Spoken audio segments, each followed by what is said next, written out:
আমার গাড়ির ড্রাইভাররা রাস্তার মধ্যে গাড়ি নামাতে পারছে না, চাঁদা দিতে হয়। আমাদের ব্যবসায়ীদের ব্যবসা প্রতিষ্ঠান বন্ধ হয়ে যাচ্ছে চাঁদার কারণে। আজকে আমাদের বাংলাদেশে যারা বুক পেতে দিয়ে এই দেশকে স্বাধীন করেছিলাম, সেই দেশে স্বামীকে বেঁধে রেখে স্ত্রীকে ধর্ষণ করা দেখবো, এটা আন্দোলন করি নাই।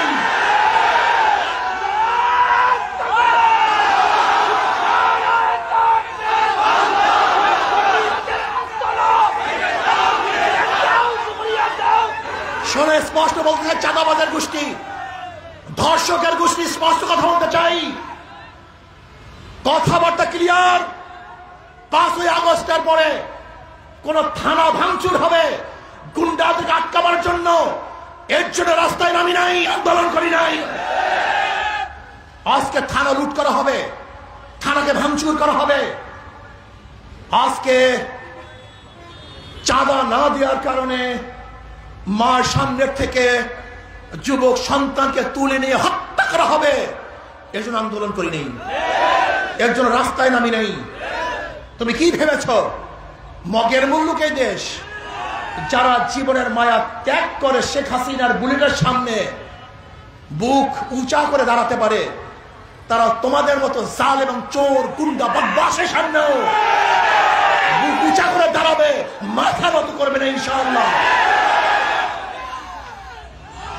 আমি ক্লিয়ার কাট বলতে চাই, এদেশের জনগণ, আমার পাবলিক বন্ধুগণ, আর কত চোরের পিছনে হাঁটবেন?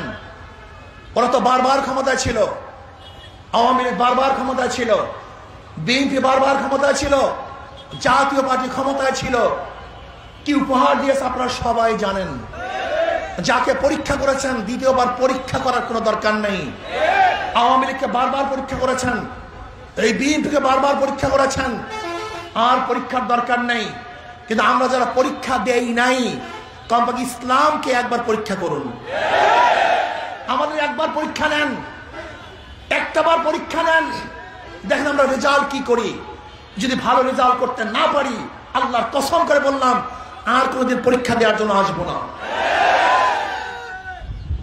আমি বিশ্বাস করি এ বি সি 13টাই চোর, এও চোর, বিও চোর, সিও চোর। ক্ষমতা আছে এ, সে কি করবে? হটাও এ, আন্দোলন সংগ্রাম, বসাও বি, সে কি করবে? হটাও বি, বসাও সি, সে কি করবে? কারণটা কি? নেতার পরিবর্তন হয়েছে, দলের পরিবর্তন হয়েছে, নীতি আদর্শ পরিবর্তন হয় নাই।